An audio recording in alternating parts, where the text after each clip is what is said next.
हर हर महादेव, देवों के देव महादेव के चरण में प्रणाम करता हूँ। दुर्गा माँ के चरण में प्रणाम करता हूँ। सरस्वती माँ के चरण में प्रणाम करता हूँ। गणेश भगवान के चरण में प्रणाम करता हूँ। गुरु भाई गुरु बहनों के चरणों में प्रणाम करता हूँ। गुरु भाई गुरु बहन, आज एक कहानी सुनाने जा रहा हूँ, जिसे कृपया ध्यान पूर्वक सुनिएगा। कहानी को बीच में छोड़ने का गलती कदापि नहीं कीजिएगा। कहानी को अंत तक सुनिएगा। किसी भी कहानी से आपको कुछ सीखने को मिलता है, इस पर अमल कीजिएगा तो आपको बहुत कुछ समझ में आएगा। तो बहुत से गुरु भाई गुरु बहना इस ढंग के आजकल हैं कि उनके तनिष्ठ पैसा हो गया तो उनके पास थोड़ा कमाने लगे तो अपने आप बहुत घमंडी दिखाते हैं। लेकिन गुरु भाई गुरु बहन, ये बहुत ही गलत बात है। किसी के सामने घमंडी दिखाना, उसका औकात नापना अपने औकात से। तो इसी कहानी एक कह रहा हूं कि एक गुरु बहना थी, वो ऑटो रिक्शा लेकर के बाजार में निकली हुई थी।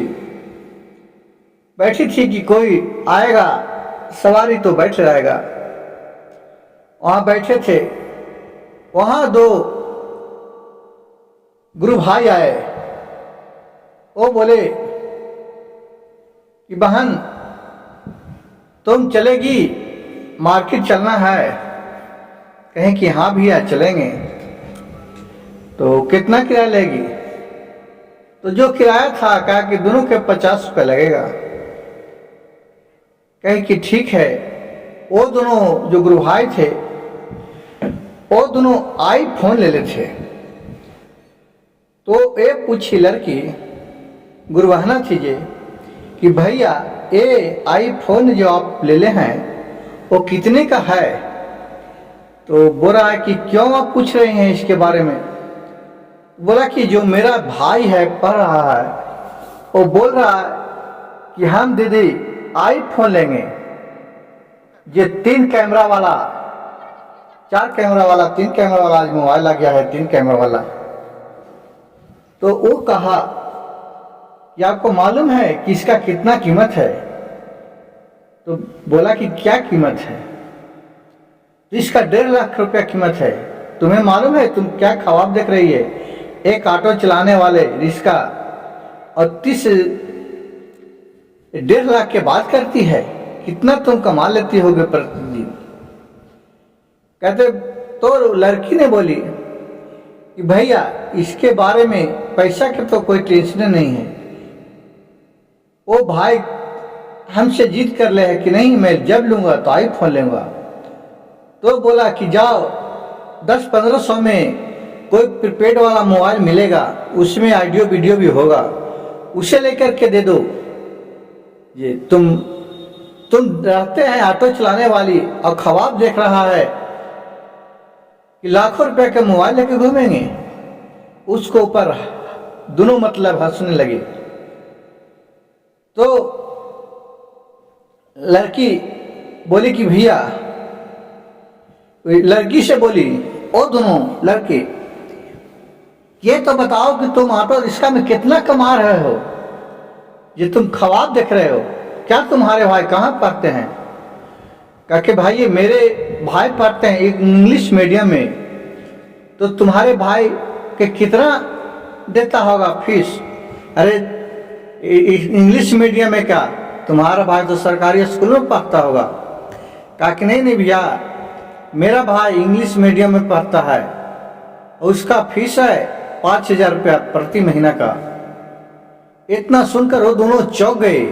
कहे हमने तो अपने बेटे को पढ़ा रहे हैं जिसका 500 रुपया फीस है, इसका भाई का 5000 रुपया फीस, एक ऑटो रिक्शा चलाने वाला की।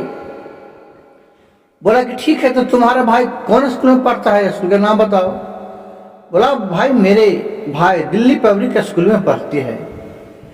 ये दोनों देख करके चौंक गया। क्या कि नहीं, ये तो बात सही है कि दिल्ली पब्लिक स्कूल का सबसे ज्यादा फीस है।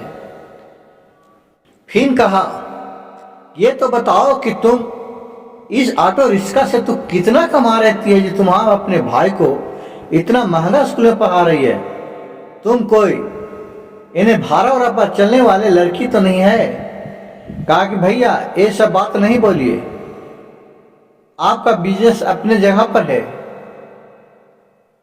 आपको मालूम है मैं इस ऑटो रिक्शा का किराया एक दिन का 300 रुपये लेते हैं और मेरे पास 100 रिक्शा है, जो प्रतिदिन का कितना किराया हो गया।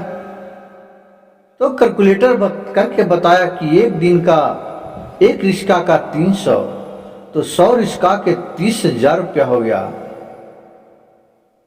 आप 30,000 महीने का हो गया, 30 या 90 यानी 9 लाख रुपया। कहा बाप रे बाप। अब लड़की बोली कि ये भैया तू बताइए कि आप क्या काम करते हैं। बोले कि मैं तो ये देखो सामने वाला कंपनी में काम करते हैं, मालूम है हमें 30,000 रुपया मिलता है। कहा कि बस 30,000 में आप आईफोन लेके घूम रहे हैं, बता रहे कि मैं बहुत हूं। तो बोली कि तब इतना तुम कमाती है तो ऑटो रिक्शा क्यों लेके आई है चलाने के लिए। तो लड़की ने जवाब दिया कि भैया देखिए, ऑटो रिक्शा आज इसका ड्राइवर नहीं आया था, तो ये बैठा था, तो मैं सोचा कि चले अपने ही निकाल लेते हैं। जो घर में बैठे रहती हूँ उससे तो भरा कुछ कमा लूंगा, कुछ तो हो जाएगा। इसीलिए मैं आकर के ये ऑटो रिक्शा निकाल के रुक पाया हूँ। गुरु भाई गुरु बहन, बहुत से ऐसे आदमी हैं कि जो अपने औकात दूसरे के काम के औकात से भी महान समझते हैं, लेकिन कौन कितना कमाता है, कौन क्या करता है, वो किसी को अपने आप के औकात नहीं नापना चाहिए।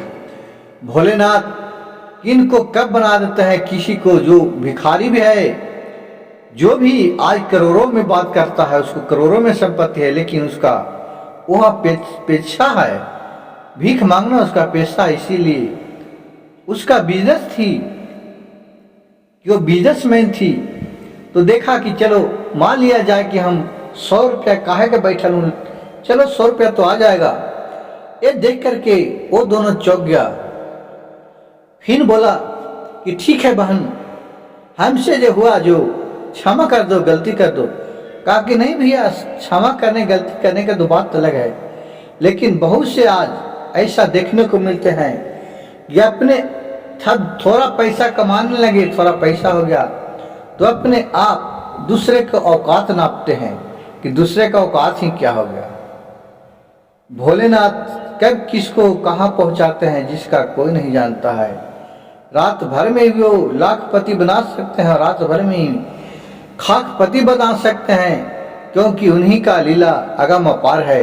उनका महिमा कोई नहीं जानता है कि उनका क्या क्षण भर में कर सकते हैं। क्षण भर में तो वो प्रलय भी कर सकते हैं। गुरु भाई गुरु बहन, इस कहानी से हमें सीखने को मिलता है कि किसी को अपने से नीच नहीं दिखाना चाहिए। आपका सोच अगर अच्छा रहेगा तो आप दूसरे का सोच भी, आप खुद आपका समय बदलते जाएगा। हर हर महादेव, घर घर महादेव।